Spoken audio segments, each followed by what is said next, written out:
We have said it before, but among Ukraine's neighbors, perhaps none have proven to be as supportive as the Republic of Poland. From being the first state to recognize Ukraine's independence to campaigning for their ascension into Western institutions like NATO and the EU, and most recently taking one of the earliest and firmest stances against Russia for its invasion of Ukraine, the Poles have seemingly been anticipating this conflict and demonstrated repeated attempts to keep Ukraine safe, and it's understandable why that is. The Poles themselves know firsthand over centuries what it's like to be partitioned, to be denied statehood or called illegitimate, to live in fear of Russian domination and to live under that domination. In truth, as much as Poland has done for Ukraine, it has done so more for itself than for anyone else. Poland fears Russia once again threatening its sovereignty. Ukraine has just been a barrier in the way of that. But if Russia emerges from this conflict victorious, that barrier will be lifted and the Russian bear will be right at Poland's doorstep. It's no wonder then that when Russia annexed Crimea, He's nice. Poland demanded a permanent increase of NATO military presence within its borders, anticipating that this was Russia finally making its western push, and that Poland would stand as the front line of new Great War.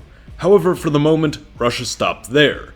Now Russia has pushed further and Poland once again fears that Ukraine will fall. It has taken up a position as the essential vanguard of the West, preparing for a potential spillover of the conflict, providing weaponry and aid to Ukraine and taking in hundreds of thousands of Ukrainian refugees, some figures stating that number now stands in the millions.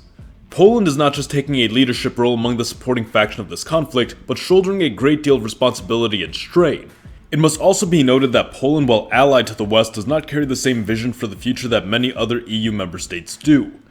The Poles are remarkably more conservative, nationalist, and Eurosceptic than the likes of Germany, France, Belgium, or Spain. That is, they are skeptical of European efforts at a closer union, but not membership as it stands. The reason for this is that the Poles recognize the practical use of the European Union as a tool to bolster their own economy, but little more. When the EU attempts to impose legislation or ideology upon Poland which it disagrees with, we see consistently that Poland responds with plain refusal.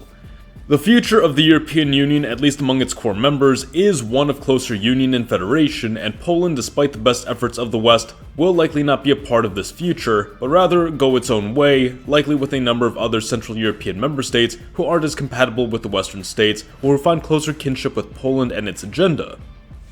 Having determined that it cannot rely upon the EU to the west, nor Russia to the east as long-term allies, Poland has in fact taken steps toward building its own sphere of influence in the model of its post-Great War Intermarium plan, of which Ukraine was a crucial component until its conquest by the Soviet Union. Poland and Ukraine were to stand as co-equals in a grand Central European Federation back then, and it is clear that Poland once again sought to make Ukraine its partner in its new vision foreshadowed by efforts like the Three Seas Initiative. If Ukraine falls, however, Poland is left alone, forced to somehow keep the states of the Baltics, Central Europe, and the Balkans within its orbit if it hopes to hold on to its plans for the future. To reign in Austria and Hungary, to win over the Orthodox states of Romania and Bulgaria, and the mixed bag of religions and ethnicities that is the Baltic coast. If the tides of war are definitively moving in Russia's favor, Poland may find itself forced to directly invade what remains of Ukraine and seize it for itself. Why and how? Aside from the historic claim Poland has held upon Ukrainian Galicia, this far western region of Ukraine possesses a decent supply of valuable resources like oil, coal, and gas, to name a few, with far more potentially left undiscovered. Resources made all the more valuable given Russia's restricting of its own supply to the west. While this region is not as rich as Ukraine's eastern oblasts of Poltava and Kharkiv, and won't do as much to boost Poland's ability to distribute energy resources internationally, it would be of great value to a country the size of Poland by helping it to achieve a greater degree of energy independence in these trying times. Its proximity to Poland's border and location in the deeply nationalist western lands of Ukraine assure that Russia is unlikely to retaliate for Poland's intervention there, while the Western powers might be more forgiving of an action if spun correctly. Poland prevents Russia from seizing additional oil resources, or Poland occupies western Ukraine to prevent further Russian conquests, would be easily justifiable claims. It should also be noted that back in 2008, Russia is even alleged to have proposed a joint invasion of Ukraine to Poland's prime minister at the time, though the authenticity of this claim is questionable. Further, Russia's foreign intelligence minister has repeatedly claimed that Poland is preparing for such an effort if Ukraine's position appears unsalvageable. However, this minister and his claims have been downplayed by Russia's leadership. Realistically, the Poles could move to directly intervene in the conflict during its last days, and later call for a retreat to hold on to the far west, eventually turning the occupation into a full-on annexation. An outcome in which Russia extracts all its desires from Ukraine would look something like this. As you can see, northwestern Ukraine remains free, as it is here that the Ukrainians constitute an overwhelming majority, hold deeply anti-Russian views, and are likely to mount an unrelenting resistance if Russia attempted an occupation. There is the possibility that Russia might attempt to install a puppet regime within the Ukrainian rump state, but that would probably be superfluous to Russia's geopolitical interests, given the great cost of maintaining such a regime. Remember that Ukraine being unable to maintain a pro-Russian candidate was one of the motivators for Russia invading in the first place. The Ukrainian rump state would now be landlocked, and because of Poland's annexation would only neighbor them to the west, Moldova and Russia to the south, Belarus to the north, and again Russia to the east. This outcome would leave the Ukrainian rump state heavily dependent upon Poland for survival, and allow the Poles to exert significant political domination over them, adding to Poland's strength to further distinguish itself as an alternative power to the EU and Russia. However, almost immediately Poland would face difficulty. As we already stated, northwestern Ukraine is where the country's ethnic Ukrainian population is most heavily concentrated and where national pride is felt most significantly.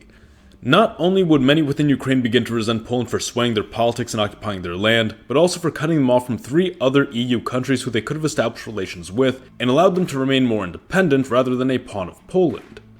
Just as has been seen in many a war-torn country over the past few decades, Ukraine, despite being badly battered by the conflict, would see the rise of an armed insurgency within Poland's occupied territory, most likely making use of the remaining Western-provided weaponry, including some of Poland's own. Unlike Russia, who benefited from a large ethnic Russian and Russian-speaking population within Crimea, Donbass, and Transnistria, along with its widespread Russian-speaking population across the south, the Polish population within Ukraine is minuscule and would be unable to provide any significant support to Polish occupational forces, and in fact, Poles within Ukraine may become the targets of hate and violence. Both sides would likely harken back to the unpleasant events which transpired between their countries during World War II, propagandizing them and creating a several years-long territorial dispute and occupational war such as that between Israel and Palestine or between Britain and Ireland during the Troubles. This would be something that would need to be resolved through international arbitration and which would force Poland to either surrender the territory or face penalties similar to Russia. Knowing that they realistically couldn't hold this territory, let alone the rest of what remained of Ukraine, Poland would concede and lose not only Ukraine as an ally, but the support of virtually all its neighbors, being seen as no less belligerent than Russia. Ukraine would not fare much better, as the radicalism which emerged within their borders in response to both the Russian and Polish invasions would leave them a pariah among the European democracies. Ukraine might simply remain a non-aligned buffer state between Russia and Central Europe, maintaining independent relations with its neighbors of Romania, Hungary, Moldova, and Slovakia. Truly, it would go against Poland's best long-term interest to betray Ukraine in such a fashion, even if it's done for the purpose of strengthening its own position at the present. If Ukraine were to lose significant southern and western territory to Russia, it would be more dependent and in need of a strong ally. The strong ally who has stood by its side since day one. Poland must do this through its demonstration of its good intentions and own capability to lead the Central European bloc, or at the very least its more dependent neighbors. The US of Z thanks you for watching. Support your legion by liking the video, or join our ranks by subscribing for more. Mr. Z, out.